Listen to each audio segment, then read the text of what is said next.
എല്ലാവർക്കും SR കറിവേടിലേക്ക് സ്വാഗതം. ഇന്നത്തെ റെസിപ്പി പത്തില തോരന്. കർക്കിടകത്തിൽ കഴിക്കുന്ന 10 ഇലകളാണ് ഇത്. ഞാനൊരു പിടി വീതാണ് എടുത്തിരിക്കുന്നത്. അത് ഏതൊക്കെയെന്ന് പറയാം. മത്തൻ്റെ ഇല, കോവക്കയുടെ ഇല, തഴുതാഴ്മ, ചായ മനസ്സിൽ, ചുമന്ന ചീര, പച്ചച്ചീര, പയറിൻ്റെ ഇല, ചേമ്പിൻ്റെ തളിർത്തല, ഉലുവച്ചീര, ചേനയുടെ കൂമ്പില. ഇത്രയ്ക്കും ഇലകളാണ് എടുത്തിരിക്കുന്നത്. നിങ്ങളുടെ കയ്യിൽ ഏത് ഇലകളാണ് കിട്ടുന്നത് വെച്ചാൽ അത് എടുക്കുക. അത് നല്ലവണ്ണം കഴുകി ഇതേപോലെ ഒന്ന് അരിഞ്ഞെടുക്കുക. അതിന് വേണ്ട ഇൻഗ്രീഡിയൻസ്: 10-12 കാന്താരി മുളക്, 10 ചുമന്നുള്ളി, 1/4 ടീസ്പൂൺ ജീരകം, 2 പിടി തിരുമിയ തേങ്ങ. ഇതൊക്കെ മിക്സിയുടെ ജാറിലിട്ട് ഒന്ന് ചെറുതായി ഒന്ന് ക്രഷ് ചെയ്തെടുക്കാം.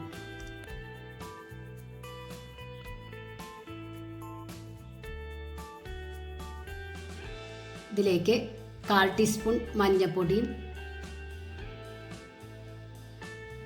ആവശ്യത്തിന് ഉപ്പും ഇട്ട് നല്ലവണ്ണം ഇളക്കി യോജിപ്പിച്ച് ഒന്ന് ക്രഷ് ചെയ്തെടുക്കാം.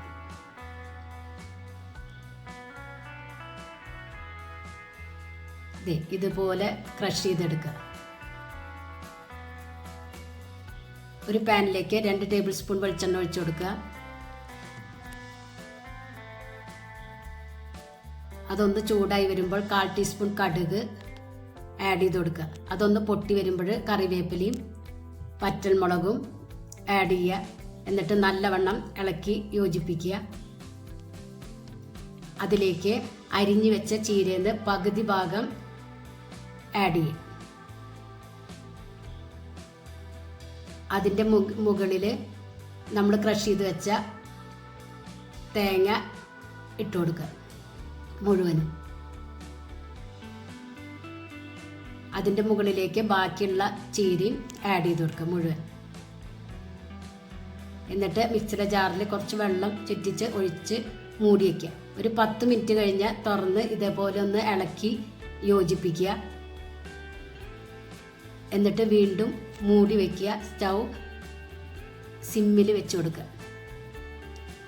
എന്നിട്ട് ഇടയ്ക്കിടയ്ക്ക് ഇതേപോലെ ഇളക്കി ഒലർത്തി എടുക്കുക. അടിപൊളി ടേസ്റ്റാണ് കേട്ടോ. ഒരു പ്രാവശ്യമെങ്കിലും കർക്കിടകത്തിൽ ഇതുപോലെ ഒന്ന് വെച്ച് കഴിക്കുക. നിങ്ങൾക്ക് ഈ ചാനൽ ഇഷ്ടമാവുകയാണെങ്കിൽ സബ്സ്ക്രൈബ് ചെയ്യുക, ലൈക്ക് ചെയ്യുക, ആ ബെല്ലൈക്കൻ ഒന്ന് അമർത്തുക. അപ്പം ഞാനിടുന്ന ഇതേപോലുള്ള വീഡിയോസ് നിങ്ങൾക്ക് കിട്ടുന്നതാണ്. നിങ്ങളുടെ ഫ്രണ്ട്സിന് ഷെയർ ചെയ്ത് കൊടുക്കാനും മറക്കരുത് കേട്ടോ. ഇതേപോലെ ഒലർത്തിയെടുക്കുക. Thank you.